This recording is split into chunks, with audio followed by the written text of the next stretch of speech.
कि क्या नीतीश कुमार इस बार पूरी तरह से ये जो बचा हुआ 3 साल है वो पूरा करेंगे। प्रशांत किशोर इस बात का कहीं ना कहीं समर्थन भी कर रहे हैं कि नीतीश कुमार पाला बदलेंगे। नीतीश कुमार की कुर्सी के एक सबसे बड़े दावेदार जो है वो ललन सिंह, तेजस्वी यादव और नीतीश कुमार की दोस्ती तोड़ने का काम करेंगे। ये सारी व्यवस्था हो गई है।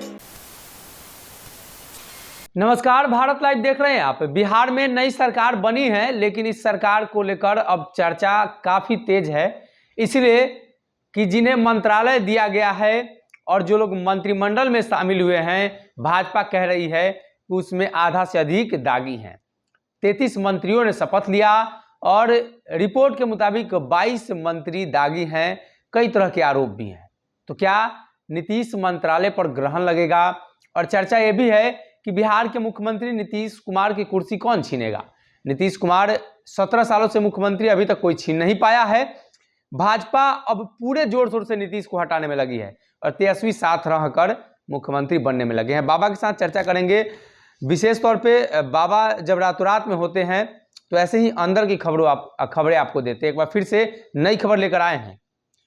सनी, सबसे पहले तो हम अपने दर्शकों को बताना चाहेंगे कि सरकार बनते ही सरकार गिरने की बात जी और मुख्यमंत्री बनते ही मुख्यमंत्री हटने की बात थोड़ा जल्दबाजी जरूर है जी, लेकिन ये नियति है।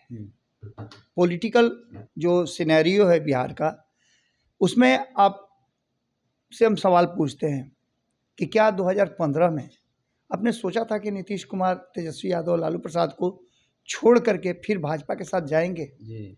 कौन कौन कसम नहीं खाए थे?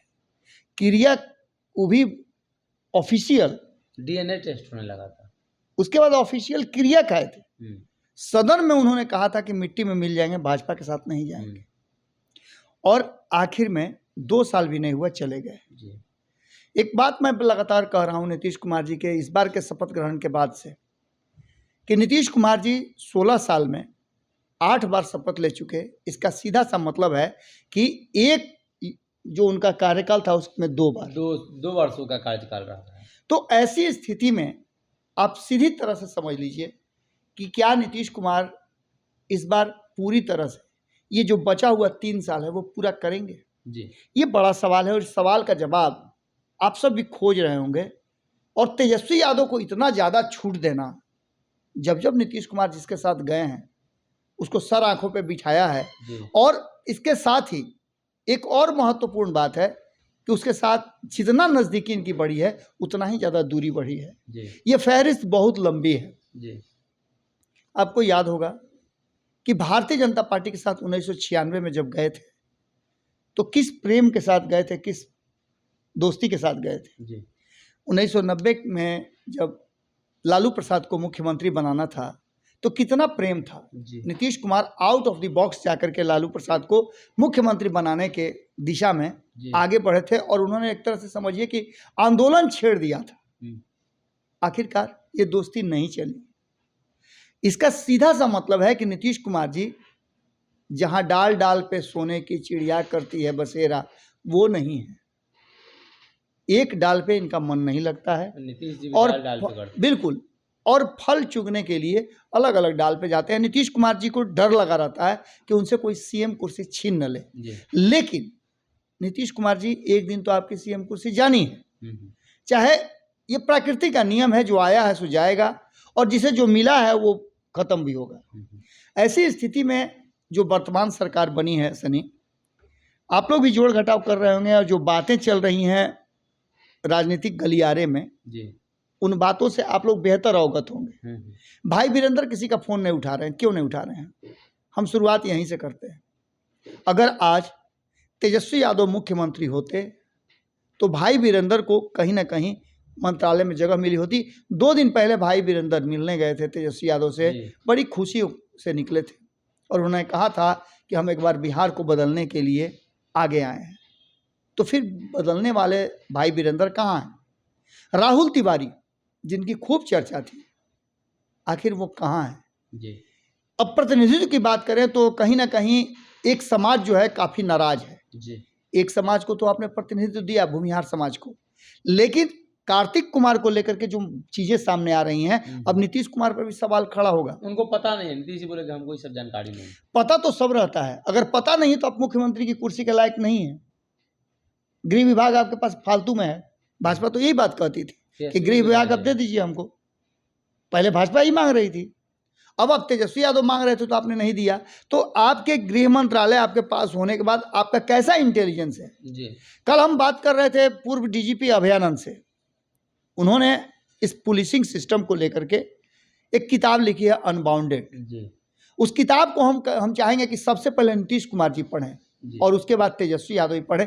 अगर नहीं पढ़ सकते हैं तो अगर हमारे पास, हमारा तो फ़ोन नंबर है, आप अगर हमारा फ़ोन नंबर पर कह दें तो मैं उस किताब को खरीद करके आप तक पहुंचा दूंगा। और पढ़ना आपके लिए ज़रूरी है जी। क्योंकि ये व्यक्ति निश्चित रूप से कुछ ऐसी बातें लिख गया है जो आने वाले समय में और वर्तमान बिहार में कहीं ना कहीं पुलिसिंग सिस्टम को ठीक करने का एक बहुत बड़ा जरिया हो सकता है। एक सवाल लगातार उठ रहा है, पिछली बार भी नीतीश कुमार पर ऐसा ही दबाव बना था तेजस्वी को लेकर जी। इस बार सरकार बनते दबाव बन गया है भ्रष्टाचार को लेकर, अपराध को लेकर।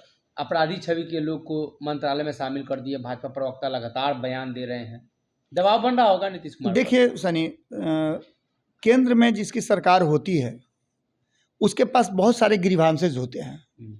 आप भले ही कह लें कि हम बहुत ईमानदारी के साथ काम करते हैं, हम किसी भी ऐसी संस्थाओं को, जो स्वैच्छिक संस्थाएं हैं, उन संस्थाओं पर कोई हस्तक्षेप नहीं करते हैं, लेकिन ये फैक्ट नहीं है। अभी हाल फिलहाल में एक जज ने बहुत सारी बातें लिखी हैं।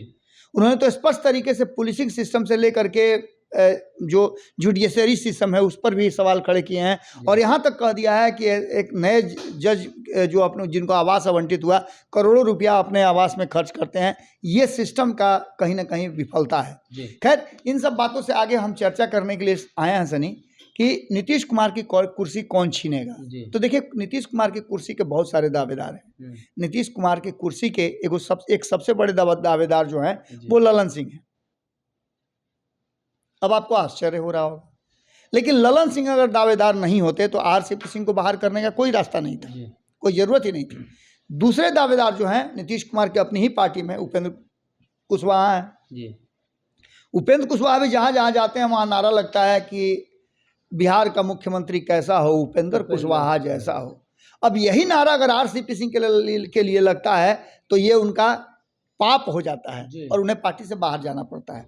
लेकिन इन दो के अलावे जो मुख्य भूमिका में है मुख्यमंत्री की कुर्सी हथियाने में, उसमें भाजपा प्रबल दावेदार है। भारतीय जनता पार्टी पूरी तैयारी कर रही है कि नीतीश कुमार को माइनस करके, जो हम लगातार कर रहे हैं 2020 के चुनाव से के पहले से हम ये बात कर रहे हैं, चुनाव परिणाम के बाद हम बड़ी मजबूती के साथ इस बात को कर रहे हैं और हम स्थापित करने की कोशिश करते हैं, जिसका परिणाम आपने देखा कि सरकार कैसे बदली।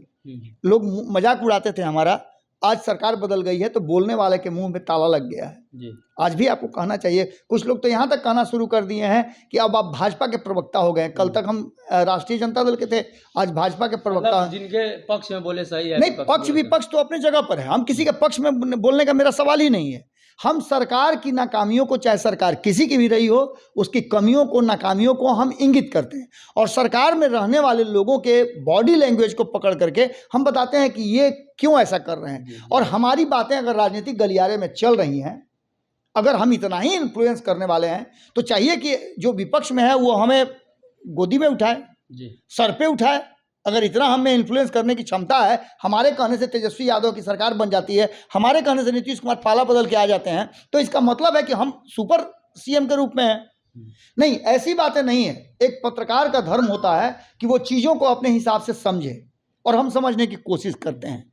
हमारा पैशन है पत्रकारिता, ये बार बार हम कह रहे हैं। और अब जबकि नीतीश कुमार ताज़ा मुख्यमंत्री एक बार फिर से बने हैं 8वीं बार, तो उनके पाला बदलने की खबर सबसे तेज हो गई है।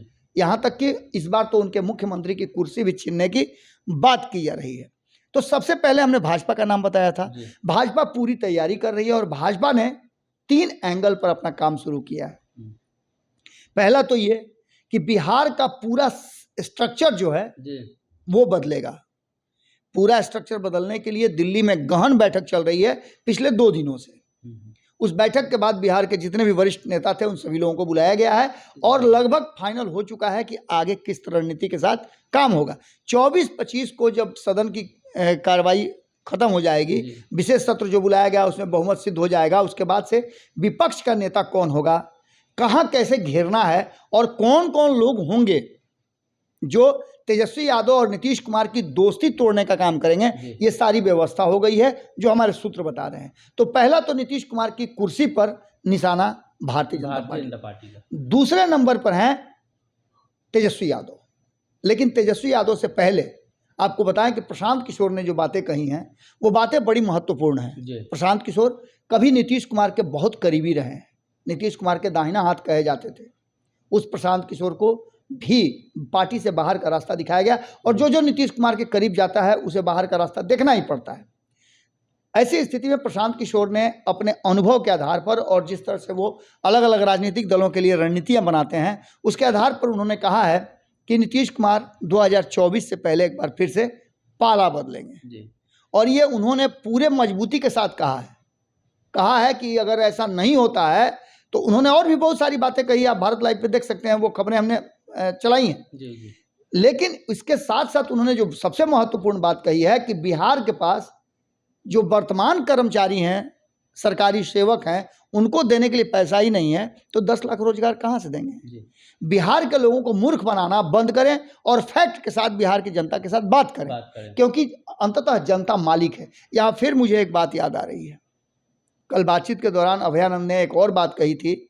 जब हमने पूछा था उनसे कि क्या राजनीति में आप जाना चाहेंगे, अगर ऑनरेरी बेसिस पर भी जाना चाहें और लोग आपसे राय मांगना चाहें, सरकार का हिस्सा बनाना चाहें तो आप जाएंगे। उन्होंने कहा था कि कभी नहीं, क्योंकि मैं याचक की भूमिका में हाथ जोड़ करके किसी का नाम मांगने नहीं जा सकता हूं। और राजनीति में अगर याचक बन के नहीं जाइएगा तो जनता आपको वोट नहीं देती है और वोट की ताकत हमेशा जनता के पास रहती है, लेकिन कहीं ना कहीं उसका दुरुपयोग और सदुपयोग दोनों हो रहा है। खैर, अब नीतीश कुमार की बात हम आते हैं कि नीतीश कुमार की कुर्सी जो सीएम कुर्सी है उसके 2 दावेदार हमने बता दिए। तेजस्वी यादव पूरी तरह से तैयार हैं और प्रशांत किशोर इस बात का कहीं ना कहीं समर्थन भी कर रहे हैं कि नीतीश कुमार पाला बदलेंगे।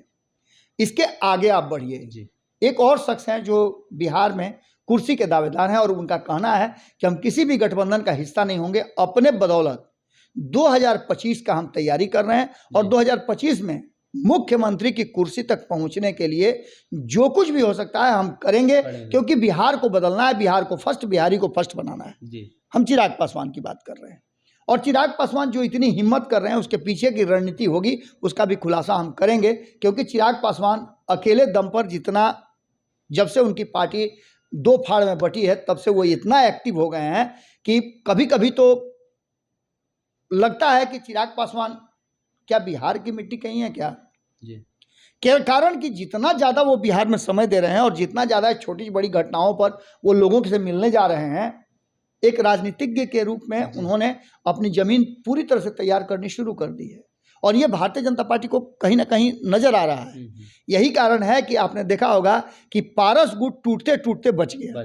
कहीं ना कहीं भारतीय जनता पार्टी को ऐसा लगता है कि एक बार फिर से चिराग के हाथ में अगर लोक जनशक्ति पार्टी का कमान दे दिया जाए और चिराग को अपने पाले में रखा जाए, जो कि चिराग बार बार कह रहे हैं कि हमारे जैसा कोई साथी नहीं मिलेगा जो पूरी ईमानदारी के साथ आपके साथ रह रहा था, लेकिन उसके बावजूद भी आपने वो सम्मान हमें नहीं दिया। किसी दूसरे के कहने पर आपने हमें अलग अलग खंड खंड विखंडित कर दिया। लेकिन खैर, नीतीश कुमार के दावेदारों में एक चिराग पासवान भी हैं और सबसे बड़े दावेदार जो हैं वो आरसीपी सिंह है। आरसीपी सिंह एक बात तो उन्होंने कह दिया कि भैया प्रधानमंत्री तो कभी नहीं नीतीश बन सकते हैं, 7 जन्म में नहीं बन सकते हैं। लेकिन इन सब बातों के बीच जो हमारी जानकारी है, जो सूत्र बता रहे हैं कि आरसीपी सिंह को टास्क मिल गया है और भारतीय जनता पार्टी ने उनके लिए रास्ता तय कर दिया है। अब तो भगवा गमछा भी ओढ़ना शुरू कर दिए और भारतीय जनता पार्टी के लोग जब वो सड़कों पे निकलते हैं तो जिंदाबाद जिंदाबाद करके उन्हें अपना समझने लगे हैं। इसका सीधा सा मतलब है कि जो लगातार उनकी टीम के लोग कह रहे हैं कि नीतीश कुमार का कच्चा चिट्ठा जो है उनके पास है और धीरे धीरे करके वो राज खोलेंगे, शायद इसकी तैयारी दिल्ली में हो चुकी है। और यही कारण है कि मुस्कुराहट आप देखिएगा पार्टी छोड़ने के बाद, जो मुस्कुराहट आरसीपी सिंह के चेहरा पर है, वो मुस्कुराहट इतना बड़ा डिसीजन करने के बाद एक बार फिर से सबसे बड़े विधानसभा में गुट होने के बाद भी 164 लोगों का समर्थन होने के बाद भी नीतीश कुमार के चेहरे पर वो खुशी नहीं है और ना ही तेजस्वी यादव के चेहरे पर वो खुशी है। इन सारी बातों को लेकर के जहां जदयू के भीतर मंत्रिमंडल गठन को लेकर के बवाल मचा हुआ है, उपेंद्र कुशवाहा भले ही कुछ नहीं बोल रहे हो, लेकिन उपेंद्र कुशवाहा अपनी रणनीति बनाना शुरू कर चुके हैं। वहीं भारतीय जनता पार्टी अपनी रणनीति पूरी तरह से बना रही है। अब इसमें लड़ाई है कि नीतीश कुमार से पहले कौन छीनेगा उनकी कुर्सी, तेजस्वी यादव, आरसीपी सिंह, चिराग पासवान या फिर भारतीय जनता पार्टी। तैयारी शुरू हो चुकी है और जरूरत पड़ी तो हम जो लगातार बोलते आ रहे हैं कि भारतीय जनता पार्टी नीतीश कुमार को माइनस करके तेजस्वी यादव की सरकार बनवा सकती है, ये भी हो सकता है, ये भी एक रास्ता है जी। तो कहीं ना कहीं बिहार में नीतीश कुमार की कुर्सी को लेकर सभी लोगों की नज़र रहती है, सभी दलों की नज़र रहती है और ऐसे में तेजस्वी यादव सबसे प्रबल दावेदार हैं मुख्यमंत्री की कुर्सी को लेकर। और भारतीय जनता पार्टी तो विपक्ष में है, तो विपक्षी खेमा का काम ही है सरकार के ऊपर हावी रहना और उसके बाद सरकार में आने की प्रयास को लेकर सभी वो काम करना जिससे कि नीतीश कुमार को कुर्सी से हटाया जाए। और एक तरफ आरसीपी सिंह और चिराग पासवान ने भी दावा ठोका है। फिलहाल के लिए इस रातों रात में इतना। और वह बिहार के राजनीति और बिहारियत से सरोकार रखेनी तो सब्सक्राइब बटन दबा के चैनल के सब्सक्राइब कर ली। ओजे एगो घंटी बा, ओकरा बटन दबा देला से कुल सटीक और मारक खबर रुआ मुफ्त में मिल जाई। अगर रुआ पत्रकारिता के हमनी के नया प्रयोग में सहयोग कर चाहतानी तो ज्वाइन बटन दबा दी।